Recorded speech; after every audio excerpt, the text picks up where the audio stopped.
మన సబ్కాన్షియస్ మైండ్ని కరెక్ట్గా యాక్టివేట్ చేయగలిగితే మన జీవితంలో జరిగే ప్రతి సంఘటనని మనం గుర్తుపెట్టుకోవచ్చు. మనిషి మెమొరీ పవర్కి హద్దులంటూ ఉండవు. మీ మెదడే మీకు అసలు సిసలైన గురువు. మీరు ఏం నేర్చుకున్నా అది మీ మెదడు వల్లే అని గుర్తుంచుకోండి. మనం ఆ ప్రొఫెసర్ చెప్పినట్టు చేస్తే ఒక సూపర్ బ్రెయిన్ని సాధిస్తాం.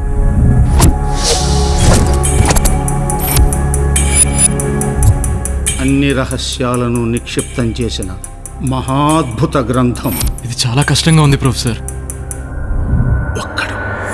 ఒకే ఒక్కడు ఆ చివరి అధ్యాయానికి సమాధానం కనుక్కోగలిగిన వాడు ఒక్కడు దొరికితే చాలు. రాజ్ కా రోజు లాస్ట్ పజల్ నేనే సాల్వ్ చేసి ఇచ్చాను. అర్థమైంది మహాప్రభు, you are the best.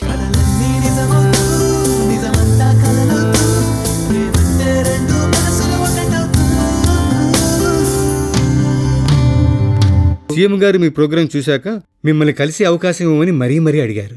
Knowledge కోసం మొదలైన ఈ అన్వేషణ పవర్ కోసం పక్కదారి పట్టింది. నిన్ను దీంట్లోకి లాగడం నాకు ఇష్టం లేదురా.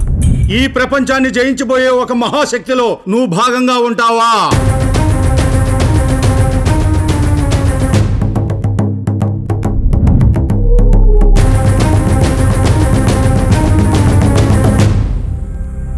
నీకెప్పుడు నాకంటే టాప్ పొజిషన్లో ఉండాలనే కోరిక, నిన్నెక్కడ దాటి ఎదిగిపోతానని నీ భయం. ఇప్పుడు ఎట్టి పరిస్థితుల్లో అయినా ఆ బుక్ సంపాదిస్తాను. అసలు ఇది హత్య కాదు, ఆత్మహత్య.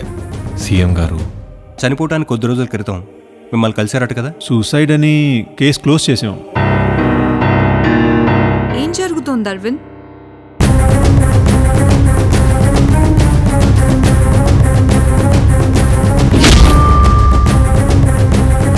నీకంతా తెలిసిపోయింది. నువ్వు కూడా నా శత్రువే.